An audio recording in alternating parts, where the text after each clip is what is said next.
Assalamualaikum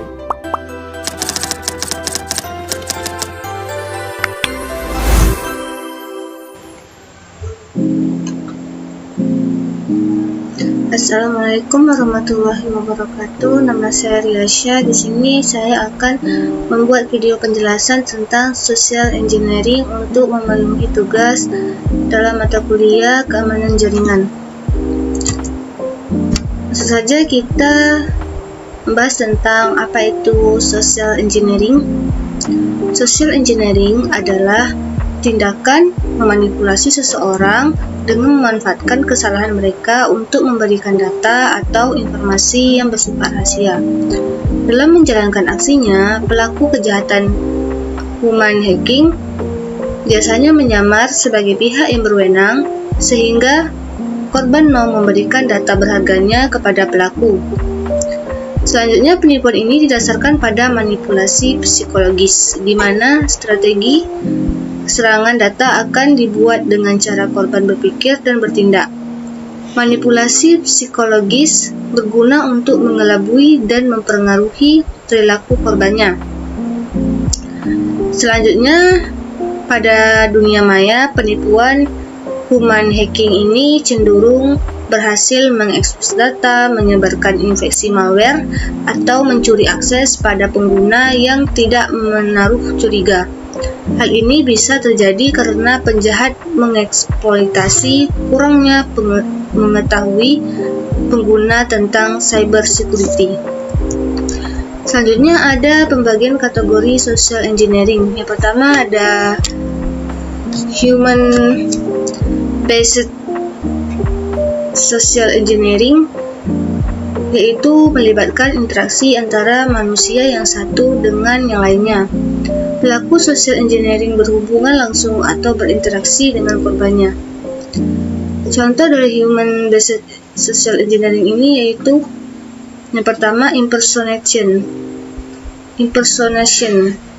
atau pemalsuan. Yang kedua important user, menyamar sebagai orang penting. Ketiga third party authorization, yaitu pemalsuan otorisasi. Keempat technical support, yaitu menyamar menjadi bagian technical support. Dan yang kelima in person, yaitu mendatangi langsung ke tempat korban. Selanjutnya kategori yang kedua yaitu computer based social engineering, yaitu bergantung pada komputer atau software yang digunakan untuk mengumpulkan informasi atau data yang diperlukan. Contohnya yaitu yang pertama instant chat messenger, kedua pop-up windows, surat berantai, chain letter, dan hoax.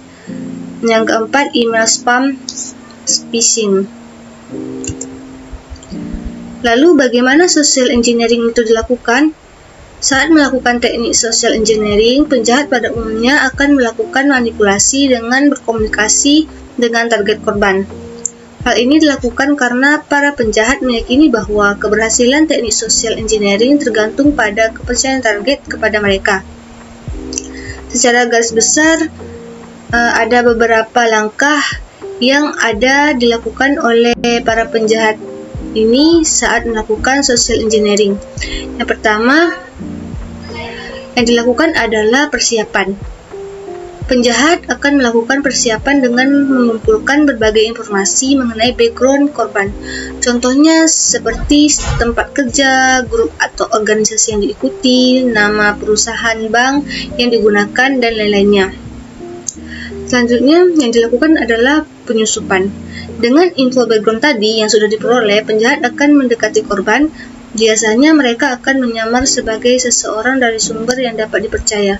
Contohnya seperti dari perusahaan tempat mereka bekerja, bank, atau yang lainnya. Yang ketiga adalah eksploitasi. Setelah target korban mempercayai penjahat yang menyamar, maka penjahat tersebut kemudian akan mulai mengeksploitasi korban. Mereka akan mulai meminta informasi sensitif seperti kredensial akun, nomor KTP, nomor rekening, dan lain-lain. Selain itu, penjahat dunia maya juga sering mendorong korban untuk membuka link berbahaya. Yang keempat yaitu ada disengagement. Setelah penjahat yang berhasil memperoleh info sensitif, mereka kemudian akan menghilang dan berhenti melakukan komunikasi dengan target korban. Mereka kemudian akan memanfaatkan data-data yang sudah diperoleh untuk melakukan tindakan-tindakan yang merugikan korban. Maka itu tadi adalah bagaimana social engineering itu dapat dilakukan oleh penjahat social engineering. Selanjutnya ada jenis-jenis social engineering attacks. Yang pertama ada baiting. Baiting merupakan jenis serangan social engineering yang sering ditemukan. Sesuai namanya, serangan ini menggunakan umpan untuk memancing para korban. Pelaku akan memikat korban dengan motif-motif tertentu yang sering tidak disadari.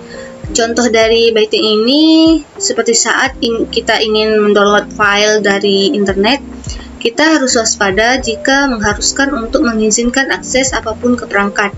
Ini bisa menjadi celah bagi hacker untuk mencuri data pribadi. Selanjutnya ada pretexting, jenis serangan social engineering selanjutnya yang perlu kita ketahui yaitu adalah pretexting. Pretexting ini sangat perlu kita waspadai karena teknik ini merupakan cara pelaku memanipulasi seseorang untuk mendapatkan informasi yang diinginkan dengan membuat skenario palsu. Penipu akan menyamar menjadi pihak berwenang yang membutuhkan informasi sensitif untuk melakukan tugas penting. Biasanya hacker akan melakukan tindakan yang persuasif agar korban mau melakukan apa yang diinginkan penipu. Jenis selanjutnya adalah phishing. Jenis serangan social engineering juga bisa berupa phishing. Bentuk serangan ini merupakan upaya mengelabui seseorang untuk mendapatkan informasi. Sasaran tindak kejahatan phishing biasanya berupa data pribadi hingga data finansial. Bentuk serangan ini biasanya berupa email atau pesan teks dengan tujuan menciptakan urgensi hingga ketakutan para korban. Setelah itu, pelaku akan mendorong korban mengungkapkan informasi sensitif, mengklik link ke situs web berbahaya atau membuka file yang disisipi malware. Yang keempat ada spear phishing. Jadi serangan ini merupakan phishing yang lebih terstruktur dan target sasarannya lebih spesifik. Karena telah memiliki target, pelaku harus memiliki informasi dasar korbannya, misalnya nama, email, posisi di perusahaan, dan sebagainya. Penyerang kemudian akan menyamar dengan menyesuaikan pesan mereka berdasarkan karakteristik dan kontak milik korban agar serangan tidak terlalu mencolok.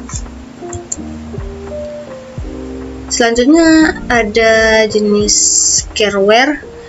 Shareware ini adalah serangan social engineering lainnya yang wajib kita waspadai karena shareware adalah aksi hacker dengan motif menakut-nakuti korbannya dengan cara menampilkan peringatan pada perangkat target. Pelaku ini akan meniru tampilan lama semirip mungkin seolah-olah device kita terkena serangan virus atau malware. Dengan begitu, korban akan termanipulasi lalu mengklik dan mengikuti instruksi dari peringatan tersebut. Dari situlah celah serangan akan berlanjut untuk mendapatkan data-data pribadi kamu. Dan terakhir ada quid pro quo. Jenis ini adalah taktik mendapat informasi dengan memberikan penawaran berupa jasa. Jenis ini masuk ke tingkat rendah dari apa itu social engineering. Biasanya pelaku akan menghubungi korban dengan menyamar sebagai pihak tertentu dan memberikan penawaran bantuan. Lalu bagaimana cara mencegah social engineering itu? Yang pertama, kita perlu berhati-hati ketika membagikan data pribadi. Data pribadi bisa disalahgunakan untuk berbagai kepentingan, contohnya penipuan, jual beli data, hingga memanfaatkan data online sebagai jaminan pinjaman online. Yang kedua, jangan mengklik link yang mencurigakan. Ketika kita berselancar di internet, pastikan kita berhati-hati ketika hendak mengklik tautan atau link-link yang tidak dikenal. Pasalnya, link-link tersebut bisa membahayakan data pentingmu, bahkan juga perangkat yang kamu gunakan. Yang ketiga, menghindari download file yang tidak dikenal. Serangan social engineering kerap menggunakan file yang disisipi malware, virus, atau sistem yang bisa meretas sebuah perangkat. Yang keempat, memasang antivirus. Tindakan pencegahan lainnya yang bisa kita lakukan adalah menggunakan antivirus. Memasang antivirus pada perangkat merupakan cara meminimalisir risiko dari dampak yang ditimbulkan oleh berbagai serangan siber. Yang kelima, menggunakan two-factor authentication. Saat hacker berhasil mengetahui password akun kamu, banyak motif kejahatan yang bisa mereka lakukan. Untuk mencegah hal tersebut, gunakan two-factor authentication sebagai lapisan keamanan untuk melindungi data dan password akunmu. Yang keenam adalah verifikasi pengiriman email dan aktifkan filter spam. Perlu kita ketahui bahwa serangan social engineering dilangsungkan lewat email. Maka dari itu, kita harus selalu waspada terhadap setiap email yang kita terima. Lalu, bagaimana contoh tindakan yang disebut social engineering?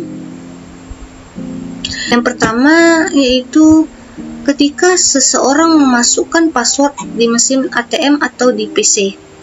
Pelaku atau hacker mengintip dari belakang bahu sang korban sehingga karakter passwordnya dapat terlihat.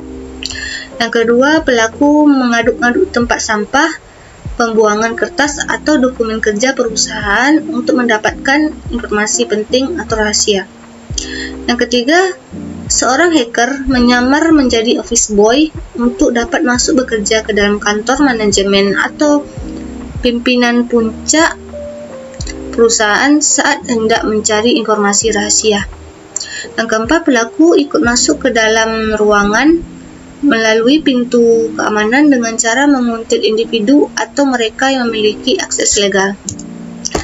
Selanjutnya, tindakan